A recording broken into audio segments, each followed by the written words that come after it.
Son las 6 de la mañana con 49 minutos.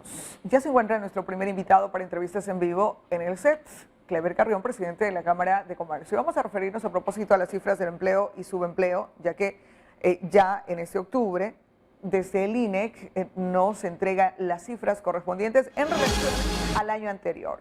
¿Cuáles son las condiciones? Se ha incrementado, según los datos, el subempleo y el desempleo.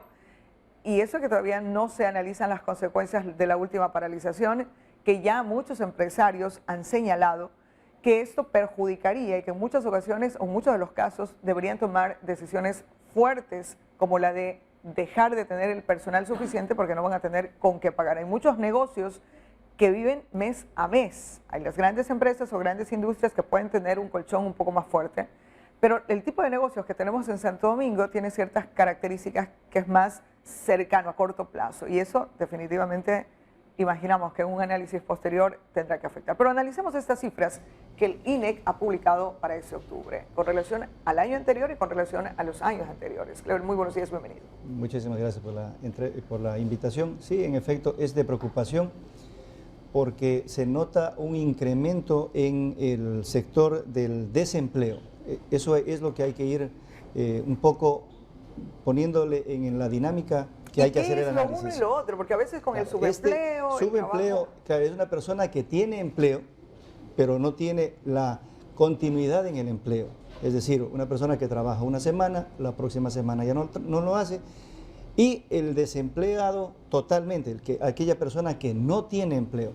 Entonces, alguien puede decir que tendríamos que hacer el análisis. ¿Cuántas personas aquí en el Ecuador están en la capacidad, en el segmento de ser económicamente activas?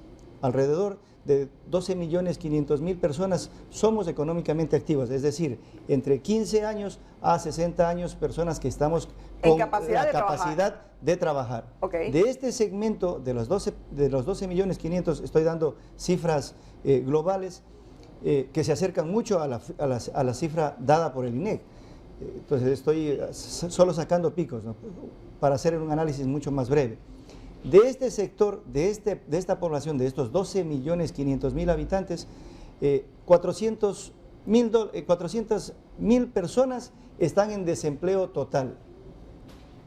Pero ahí viene lo complicado de lo que está sucediendo, que el empleo adecuado hay únicamente 3.300.000 personas. Con eso ya podemos hacer una suma y una resta. De los 12 millones y medio que estamos en edad de trabajar, menos estos 3.300.000, ese restante es el que está en subempleo y en desempleo. A eso quítele los 400.000 que están en desempleo y tenemos el mayor porcentaje, sobre el 70%, me atrevo a decir ahora a cálculos gruesos, de la población está en subempleo. Así es. No hay formalidad. Hacia allá es lo que hay que hacer ese acompañamiento del Estado. El Estado y las personas que están haciendo este análisis no deben hacer el análisis para las personas que tienen empleo, sino para aquellas personas que están en el subempleo, que están en el desempleo y aquella persona que tiene la necesidad de tener un empleo formal.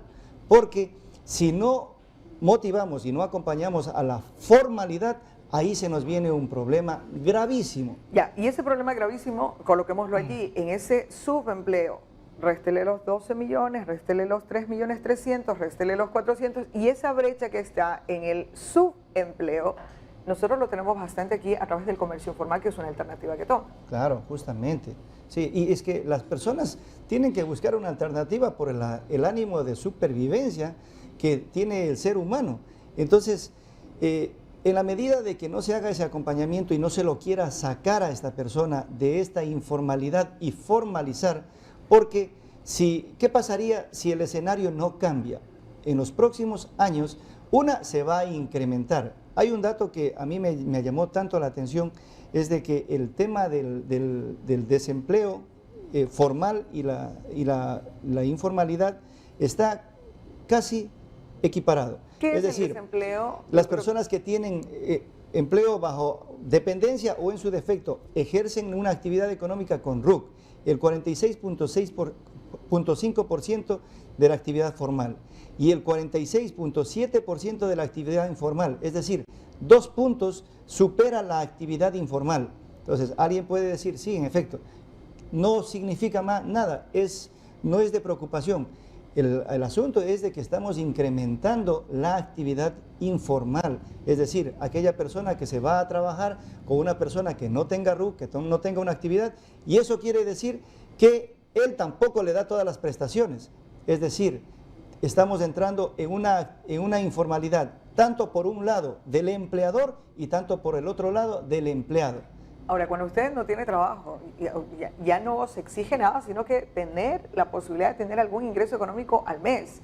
Cuando está en el desempleo total y alguien le ofrece, no está pidiéndose las prestaciones y me va a asegurar, esa no es la pregunta que se viene, ¿me va a dar trabajo para hoy? ¿Cuál es mi jornal del día de hoy? Y con que me pague hoy tengo bastante, porque antes no tenía empleo, es decir, la ciudadanía va bajando sus estándares, pero el Estado tiene que garantizar subir esos estándares. Justamente, ahí va el análisis a las personas que están diciendo que hay precarización laboral cuando decimos o cuando se dice que debe haber una flexibilidad en la contratación. Cuando yo hago un emprendimiento, una de las aristas para que se sostenga el emprendimiento es la mano de obra. Y si esa mano de obra es muy rígida, es muy difícil de contratar, y luego, si me va mal en el emprendimiento, a más de que yo quiebro, tengo que indemnizarle a este trabajador, es doble pérdida para el emprendedor. Bajo ese esquema, ninguna persona quiere emprender. Entonces, hay un limitante para que exista un sostenimiento y un origen de emprendimiento. De allí que se entiende algunos pedidos, por ejemplo, en el sector empresarial y sobre todo el sector del emprendimiento, en el que dicen, es muy difícil emprender en este país. Primero, para sacar todos los permisos correspondientes, que antes de montarme un negocio ni generar ganancias, tengo que sacar un recurso para todos los permisos y al Estado pagarle, pedirle permiso y pagarle para que me dé permiso para emprender y contratar a esa gente. Y entonces el emprendedor cuando dice, deme flexibilización, cuando yo contrate a una persona y si en el primer año, posiblemente 2 o 3 años, no me va bien, y tengo posibilidad de separarlo, pero no cargar con compensaciones adicionales, sino básicamente soy formal, le doy formalidad, si nos va bien juntos mejoramos todo, pero si nos va mal, hasta ahí quedamos. Claro. No es que me quiebro una vez más. Justamente, y en ese tiempo que haga el acompañamiento al emprendedor, tiene la formalidad. Porque el emprendedor no quiere quedarse en la informalidad, no, o sea, estamos obligados de cierta manera a permanecer en la informalidad. Nadie quiere estar en informalidad, todo el mundo quiere tener una estabilidad laboral, una estabilidad en la dinámica comercial. Queremos ser comerciantes formales, el emprendedor eso es lo que pretende. Ahora, nosotros hemos visto un gobierno, por lo menos algunas propuestas interesantes en ese sentido, pero también tenemos voces desde la propia organización, especialmente del sector de los trabajadores, en los que dicen ese tipo de posibilidades o alternativas no nos conviene a los trabajadores. Yo digo muy respetuosamente, esa vocería hacia aquella persona que tiene trabajo, porque sería interesante escucharle a una persona que esté unos 4 o 5 meses sin trabajo y si yo le propongo, mira, acompáñame en este emprendimiento, un año te voy a tener aquí, no a prueba, porque te voy a pagar tu sueldo, te voy a pagar todas las contribuciones que tienes que estar con la prestación de la seguridad, te voy a formalizar, lo que no te voy a garantizar es que después de este año te voy a mantener. Si nos va bien en el emprendimiento, perfecto, tú vas a continuar porque tú eres quien me está apuntalando a mi emprendimiento. Entonces, si esa persona dice, no, esto es precarizar el trabajo, pues le muestro mis respetos y cambiaría mi forma de pensar. Pero si mientras no haga la vocería una persona desempleada, ¿cómo voy a creer en este concepto de que es precarizar personas que están, una, en edad avanzada? Le veo al señor Tatamú, es probable que ya esté cerca de salir de su actividad formal, y no quiere dejar que los jóvenes, porque los emprendimientos normalmente son para los jóvenes. El país debería hacer un análisis qué ha pasado en todo este tiempo. No hemos sido buenos productores, no somos competitivos para nuestros vecinos Colombia y Perú. No tenemos competitividad a nivel latinoamericana, peor aún a nivel mundial. Entonces, y son los esquemas que han existido. ¿Por qué no darnos el beneficio a la duda? Y decir, bueno, sí, hagamos un ejercicio de de práctica, a saber si le podemos dar un reenrumbamiento a nuestro país. Cambiemos las formas de pensar, cambiemos las formas de contratar.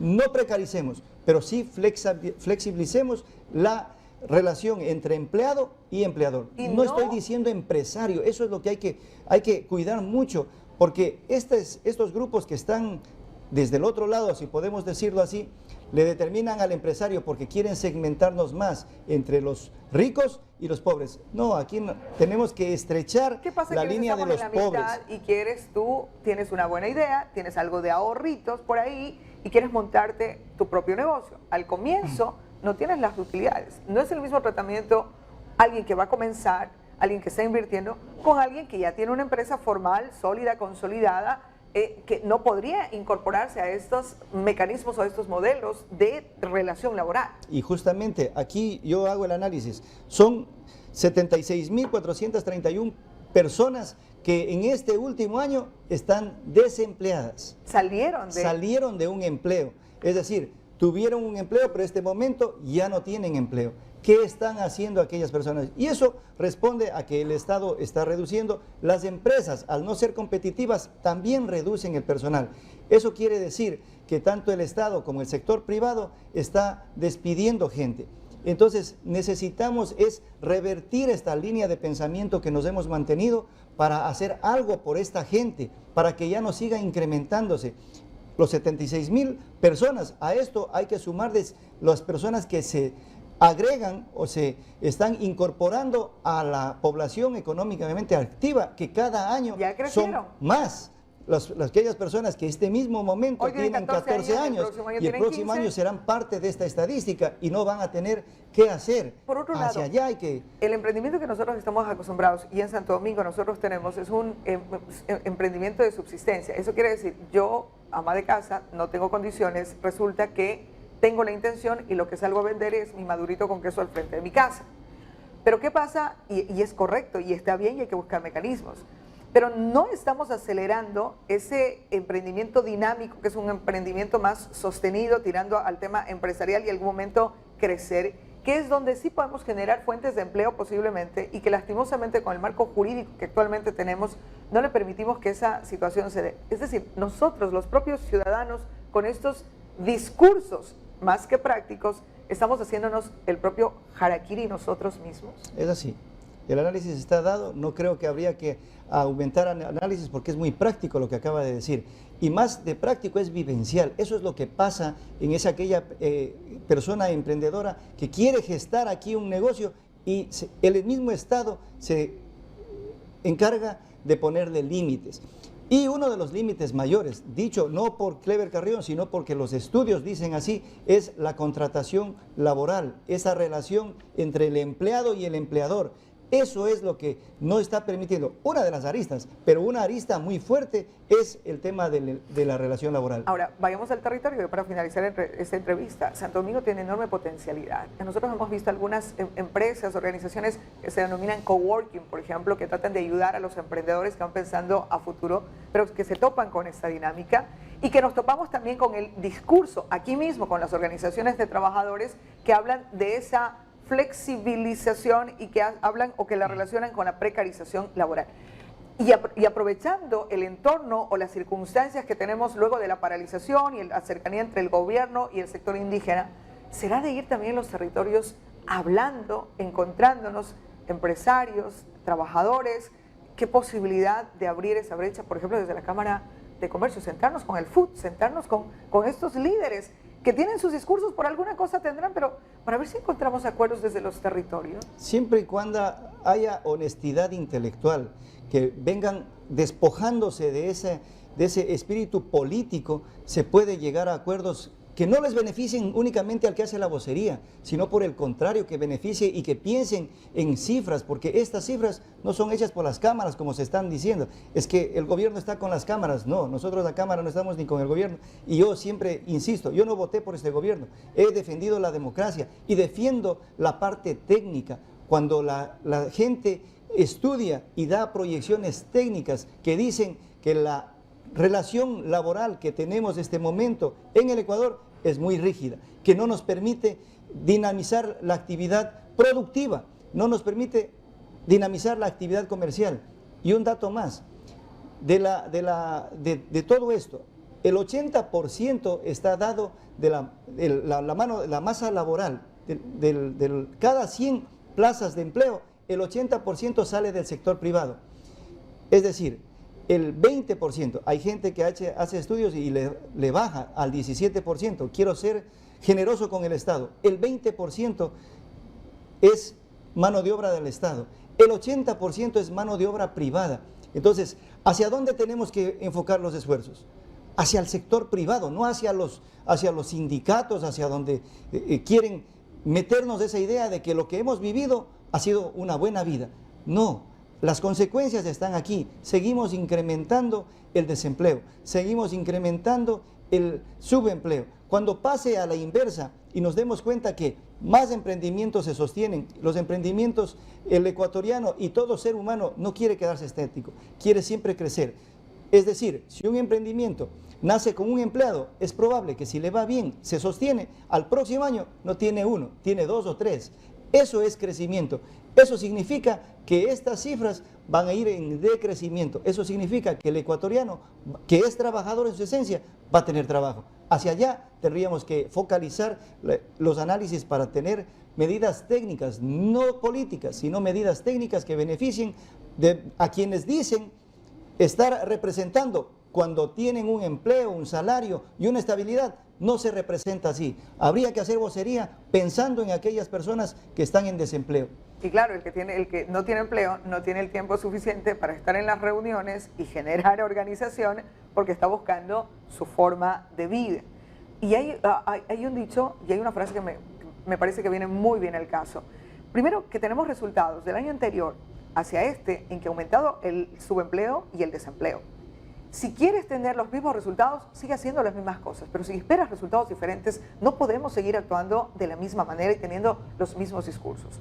Y es el momento de empezar a analizar, abrirnos a las posibilidades, darles oportunidades a las propuestas, sentarnos en la mesa de diálogo y intentar encontrar acuerdos, porque sobre nuestras espaldas y sobre nuestros hombros está el desarrollo económico de nuestro país. Se está discutiendo a nivel nacional y que se entienda bien, lo hemos dicho en este medio de comunicación, se está discutiendo a nivel nacional las políticas económicas hacia dónde debe ir el gobierno y en la mesa de negociación está el sector indígena que creemos luego de las manifestaciones que harán un interesante papel.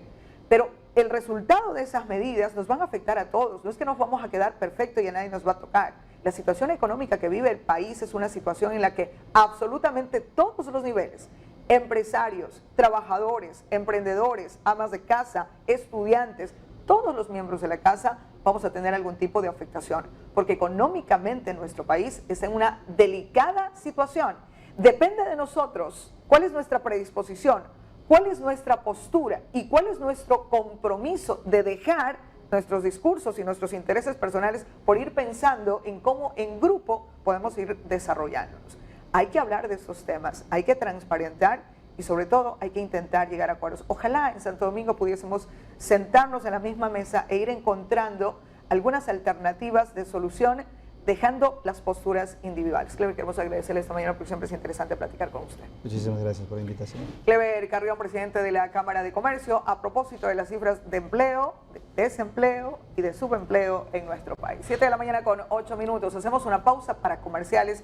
Les comentamos, interesante tema. Más adelante estaremos platicando con uno de los representantes del sector de los trabajadores en Santo Domingo. Le estaremos proponiendo también, veamos qué resultados tenemos.